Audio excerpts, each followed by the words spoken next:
നമുക്ക് മുൾട്ടാണി മിട്ടി ഉപയോഗിക്കുമ്പോൾ സംഭവിക്കുന്നത് മുഖത്ത് അമിതമായി ഉണ്ടാകുന്ന എണ്ണമയത്തിനെ ഇത് നന്നായിട്ട് വലിച്ചെടുത്ത് കളയുന്നു. അതോടൊപ്പം തന്നെ മുഖത്ത് ഇളകി വരുന്ന കോശങ്ങളുണ്ട്, പഴയ എപ്പിത്തിയൽ ഡെബ്രിസ് ഉണ്ട്, മുഖത്ത് അടിഞ്ഞുകൂടുന്ന അഴുക്കുണ്ട്, പൊടിയുണ്ട്. ഇതെല്ലാം നമ്മൾ ഈ മണ്ണിനകത്ത് ഇത് അബ്സോർബ് ചെയ്തിട്ട് നമ്മൾ കഴുകി കളയുന്ന സമയത്ത് പോകും. അതുകൊണ്ട് തന്നെ എന്ത് സംഭവിക്കും, നമ്മൾ മുൾട്ടാണി മിട്ടി മുഖത്ത് തേച്ച് പിടിപ്പിച്ച് കുറച്ച് കഴിഞ്ഞ് നോക്കുമ്പോൾ ഇവയെല്ലാം പോയിട്ട് മുഖം നല്ല നീറ്റ് ആയിട്ടിരിക്കുന്നതാണ്. അപ്പോൾ നമുക്ക് തൽക്കാലം ഒരു വെളുത്തൊരു ഫീൽ കിട്ടും. എന്നല്ലാതെ മുൾട്ടാണി മിട്ടി പതിവായിട്ട് തേച്ചതുകൊണ്ട് മുഖം വെളുക്കുകയോ ഒന്നും സംഭവിക്കുന്നില്ല.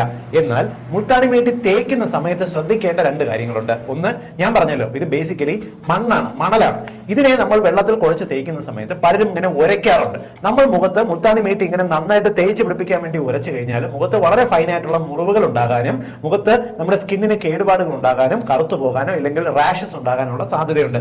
രണ്ടാമത്തത്, മുൾട്ടാനി മിട്ടി അലർജി ആയിട്ടുള്ളവർക്ക് ഇത് പുരട്ടി കഴിഞ്ഞാൽ മുഖത്തിനകത്ത് വല്ലാണ്ട് ചൊറിച്ചിൽ വരാനുള്ള കാരണമാവും. മറ്റൊരു പ്രധാനപ്പെട്ട പ്രശ്നം എന്ന് പറയുന്നത്, നിങ്ങളുടെ മുഖത്തുള്ള എണ്ണമയം വലിച്ചെടുത്ത്